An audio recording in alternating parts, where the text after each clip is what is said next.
Dear seeker, before you listen further, pause for a moment and feel what happens inside you when the word death is spoken.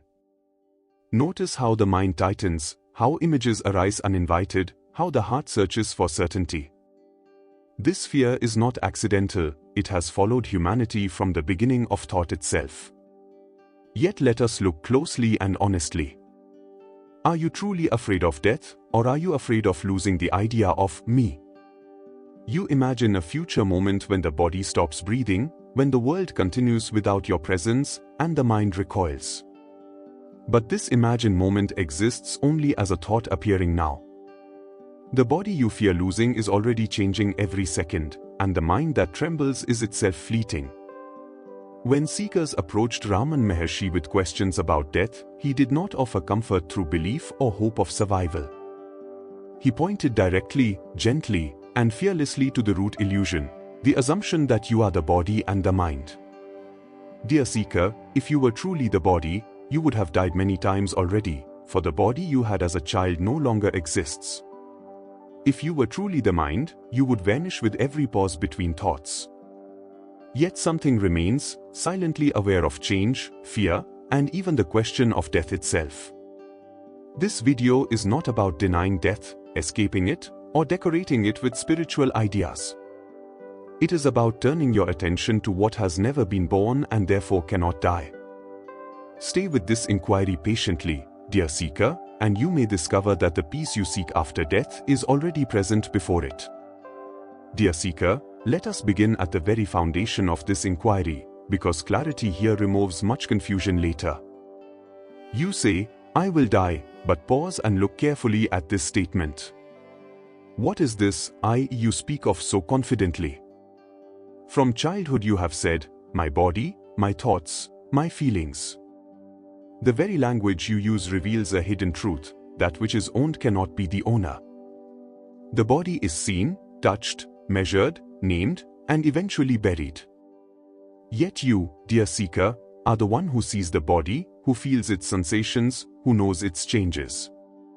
The body was small once, now it is grown, it was strong once, now it weakens. If you were truly the body, your identity would have changed with every transformation. But something in you has remained constant, silently witnessing all these changes without itself changing.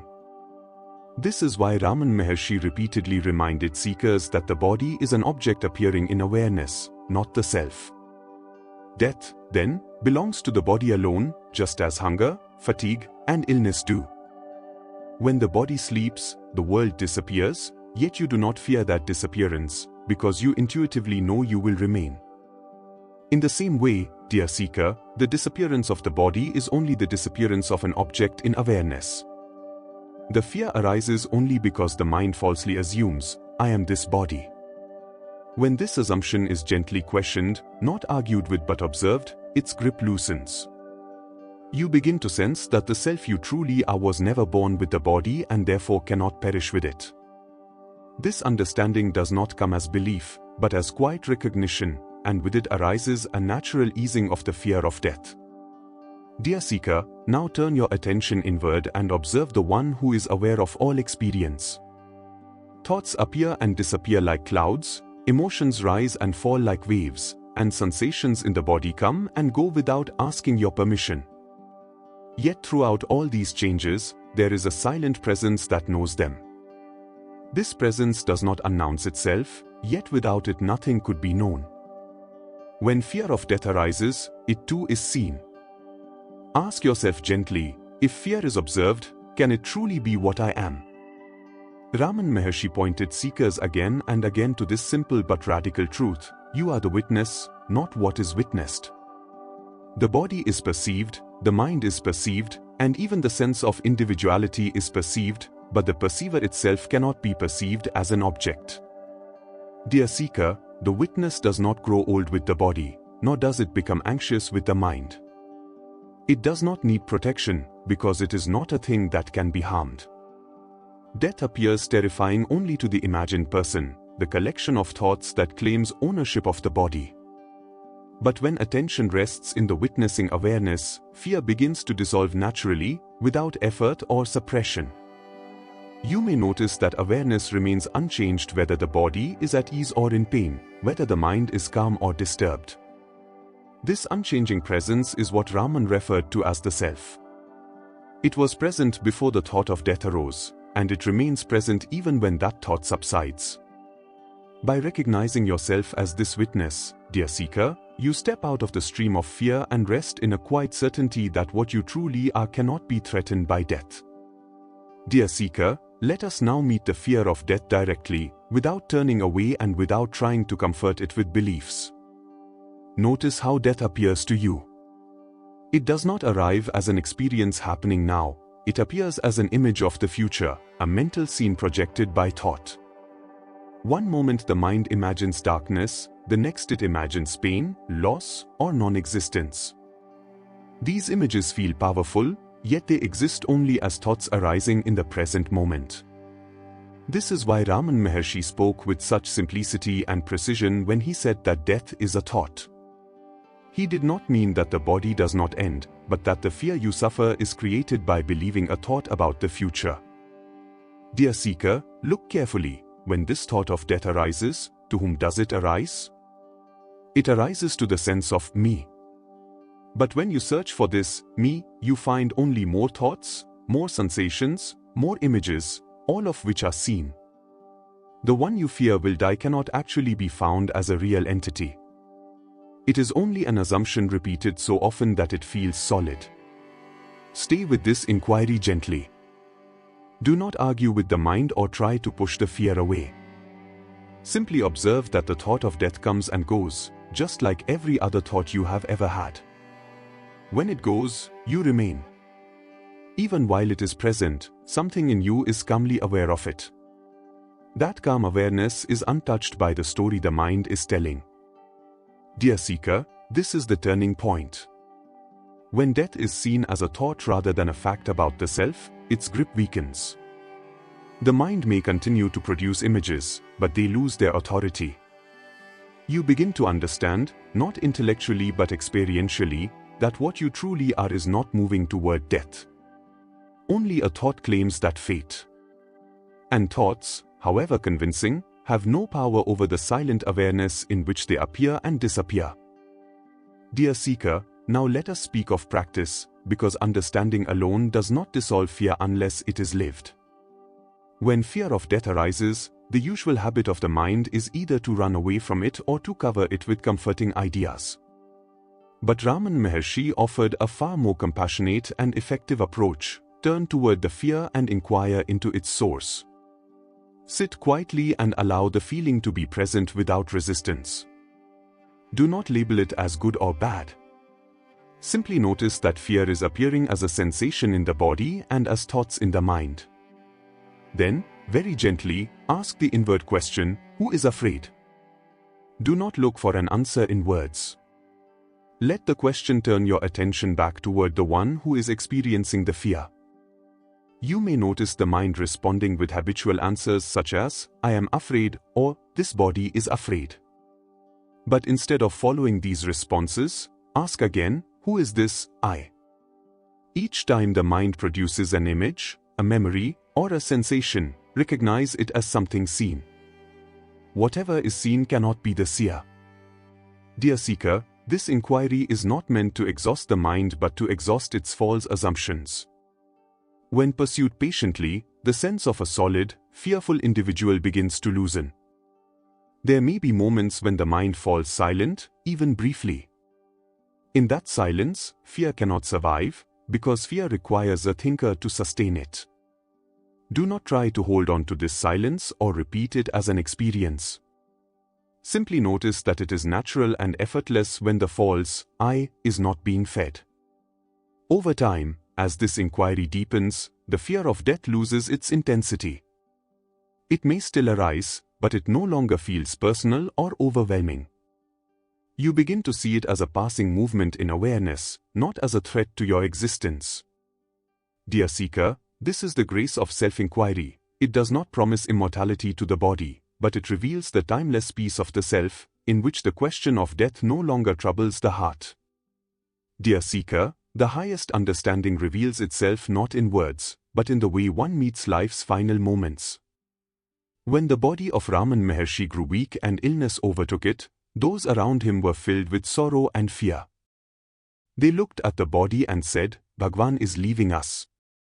But Ramana did not share their sense of loss, because he was not living as the body. He rested as the self, the silent presence that neither comes nor goes. To those who wept, he gently reminded them that the self does not depart, that what is real cannot leave and cannot die. Dear seeker, this is not emotional detachment or denial of pain, it is clear seeing. The body fulfilled its natural course, just as a leaf dries and falls, yet the awareness in which that body appeared remained untouched. This is peaceful acceptance, not resignation, but understanding. When you know yourself as the self, death is no longer an enemy to be conquered or a mystery to be feared. It is simply an event occurring to the body, observed in the same awareness that once observed birth, growth, and life. Dear seeker, this acceptance does not come by force or belief. It flowers naturally when the false identification with the body and mind weakens. Then even the thought of death loses its sharp edge. You may still care for the body, protect it, and honor life, but inwardly there is a quiet certainty that what you truly are is not at risk. This is why Ramana's presence remained serene even as the body suffered. He had already died to the false I long before the body's last breath. And in that death, dear seeker, he discovered what you are invited to discover now, that when the fear of death dissolves, what remains is not emptiness, but peace, a peace so natural, so intimate, that it feels like coming home to what you have always been. Dear seeker, as we come to the end of this inquiry, let us return not to concepts, but to quiet recognition. The purpose of these words was never to give you a new belief about death, but to invite you to look directly at your own experience. Death frightens only the imagined self, the bundle of memories, roles, and expectations that says, "This is me." When that false center is gently questioned, something profound is revealed. What you truly are has never been in danger. This is why Ramana Maharshi could meet the final moments of the body with such simplicity and peace. He did not cling to life, nor did he reject death. He simply remained as the self, the silent awareness that had always been present. Dear seeker, notice that even now, as these words are heard, there is an effortless knowing that does not depend on thought. That knowing does not need reassurance, because it does not imagine its own ending. The body will follow its natural course, just as every form in nature does, but awareness itself does not age, weaken, or disappear. When this is seen clearly, acceptance arises on its own. Not a forced acceptance, but a soft, natural surrender to what is. Life is lived more fully, not less, because the shadow of death no longer darkens every moment. You begin to appreciate each breath, each encounter, each silence, without the constant background fear of loss. Dear seeker, do not try to hold on to this understanding or turn it into another identity. Simply return, again and again, to the quiet question, "Who am I?"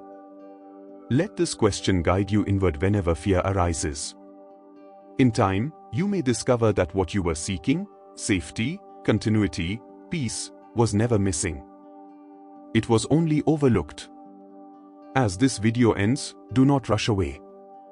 Sit for a moment in stillness and notice that you are aware. That simple fact is the doorway Raman pointed to throughout his life. Remain there, dear seeker. In that quiet presence, the fear of death fades, and what remains is a gentle, fearless peace, not something you achieve, but something you already are. Dear seeker, as these words come to rest, do not rush back into noise or distraction. Let them settle gently, like dust falling in a quiet room. Nothing new has been given to you, no belief, no doctrine, no promise about the future. You have only been invited to look at what is already present. The fear of death has always pointed you in the wrong direction, outward toward an imagined ending, when its true purpose was to turn you inward toward what does not end. This is the silent gift revealed again and again in the presence and words of Ramana Maharshi, that peace is not something to be attained after death, but something to be recognized before it. Dear seeker, if even for a brief moment you sensed a quiet awareness behind the thoughts, a stillness untouched by fear, then allow that recognition to mature naturally. Do not try to hold it or claim it as an achievement. Simply return to it whenever the mind tightens and the old fear resurfaces. Life will continue with its joys and challenges, the body will continue its journey through time, but inwardly something shifts when you no longer mistake yourself for what is passing. Now I invite you to pause and reflect honestly. What part of this inquiry touched you the most? Was it the question, who am I, the understanding that death is a thought, or the recognition of the silent witness within you? Share your reflection in the comments below, not as debate, but as sincere contemplation. Your words may quietly guide another seeker who is listening in silence. And tell me, dear seeker, what would you like to explore next? A deeper inquiry into the Who Am I practice, Ramana Maharshi on fear and suffering, or teachings on silence and stillness? Write your suggestion in the comments, and let this space become a meeting place for shared inward exploration. Until we meet again, remain gentle with yourself, faithful to truth, and anchored in awareness. Jai Guru Dev.